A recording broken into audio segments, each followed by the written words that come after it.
Doncs en l'exemple anterior hem simplement aclarit o redefinit el temps de transmissió i el temps de propagació. Anem a aplicar aquests conceptes a un tercer exemple, que en aquest cas calcularem el temps que triga un paquet des que surt des del node A fins que arriba al node C. Els valors de cada enllaç o les característiques de cada enllaç, així com la longitud del paquet, ho teniu a la transparència adjuntada. I fixeu-vos que apareix també a cada node, a part dels enllaços, el que és el temps de procés. Quan aquell node rep un paquet, quant de temps triga a poder llegir els continguts d'aquell paquet i saber, per exemple, si l'ha de reenviar, si és parell o si té errors o no. D'acord? Tenim la nostra xarxa, que és sempre la mateixa, amb el nostre router, el node C, el node B i el node A aquí. I ens demanen, o ens pregunten, quan trigarà un paquet de longitud 12.000 bits des que surt des d'A, des que es comença a transmetre, fins que arriba a B. Bàsicament, haurem d'aplicar els conceptes que hem vist a l'exemple anterior per calcular el temps de transmissió en aquest enllaç, l'enllaç 1, el temps de propagació per aquest enllaç, el temps de procés en el router, el temps de transmissió i propagació a l'enllaç 2 i el temps de procés en l'ordinador B. Però abans de fer aquests càlculs anem a dibuixar una mica com evolucionaria el paquet dins d'aquesta xarxa. Bàsicament podem fer els diagrames temporals que fem servir típicament per representar aquests problemes i en aquest cas tenim els tres nodes que formen part de la xarxa per on passa el paquet. Fixeu-vos que cada eix vertical representa el temps, és a dir, el temps comença aquí i va creixent, d'acord? I agafem un temps de referència, t igual a 0, a partir del qual el paquet A comença a ser transmès. En aquest cas, dibuixem el que seria quan el primer bit comença a ser transmès. Aquest bit va viatjant per l'enllaç, es va propagant, i en aquest punt d'aquí, al cap d'un cert retard de propagació sobre l'enllaç 1, arriba en el router, que seria aquest element d'aquí. Si aquí es comença a ficar l'enllaç al primer bit, aquí és quan s'acaba de ficar l'últim bit. I aquest temps d'aquí serà el temps de transmissió sobre l'enllaç 1. Per tant, en aquest punt d'aquí, tot el paquet ha arribat en el router. I aquest router dedica un cert temps, que teniu a les transparències, per processar aquest paquet i veure que l'ha de reenviar cap a B.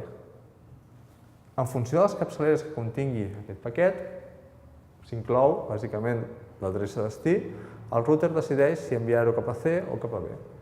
En aquest cas, segons aquesta informació, decideix enviar-ho cap a B. Per tant, un cop ho ha processat i ha decidit enviar-ho cap a B, aquest paquet es transmet cap a B. I aquí, aquest primer bit viatjaria per aquest enllaç fins a arribar a B en aquest punt d'aquí. Per tant, això seria el retard de propagació sobre l'enllaç 2. Això seria l'enllaç 1 i això seria l'enllaç 2. El dibuix, evidentment, no està fet a escala. Els diferents temps, per exemple, aquest retard de propagació és molt més petit que aquest retard de transmissió, però més o menys. Però, en tot cas, aquest d'aquí sí que el podem dibuixar una mica més realista. Si us fixeu, la capacitat de l'enllaç 2 és molt més petita que la capacitat de l'enllaç 1. Per tant, això voldrà dir que el temps de transmissió d'aquest paquet serà molt més gran sobre l'enllaç 2 que sobre l'enllaç 1. Per tant, això ho podríem representar d'aquesta manera, on aquest temps d'aquí és el temps de transmissió per l'enllaç 1 i aquest d'aquí sobre l'enllaç 2. Per tant, aquest temps d'aquí seria el retard de transmissió sobre l'enllaç 2. Per tant, en aquest punt d'aquí, el paquet arriba a B i B llavors ha de processar-lo i trigaria un cert, allargar una miqueta més, fins aquí per processar el paquet. Això seria aquí el temps de procés del router. Què és el temps total que ens demanaven en aquest exemple? El temps que hi ha des d'aquí, des de t igual a 0, fins que aquest paquet arriba i es processa a B, que seria el temps total. No anem a posar els números en aquest exemple, els podeu resoldre vosaltres mateixos, però sí que anem a escriure els diferents termes de manera que quedi constància. Per exemple, aquest retard total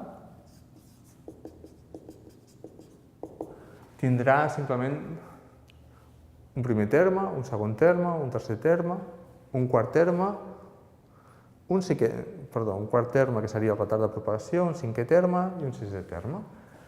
En detall seria L per la capacitat de l'enllaç 1, el temps de transmissió aquest d'aquí,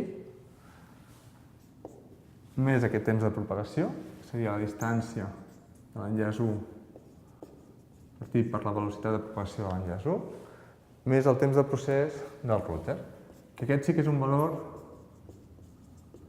que ens dona. Vull dir, aquest sí que no podem calcular. I això seria la transmissió d'aquest paquet per l'enllaç 1, on ens caldria sumar simplement els mateixos termes sobre l'enllaç 2, que podríem afegir aquí. Fixeu-vos que el paquet és el mateix, per tant té la mateixa longitud.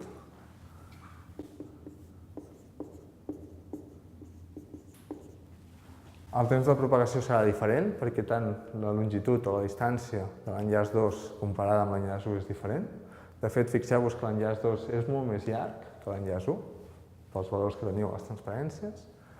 I finalment ens caldrà ficar el retard de procés del receptor, del node B, en aquest cas.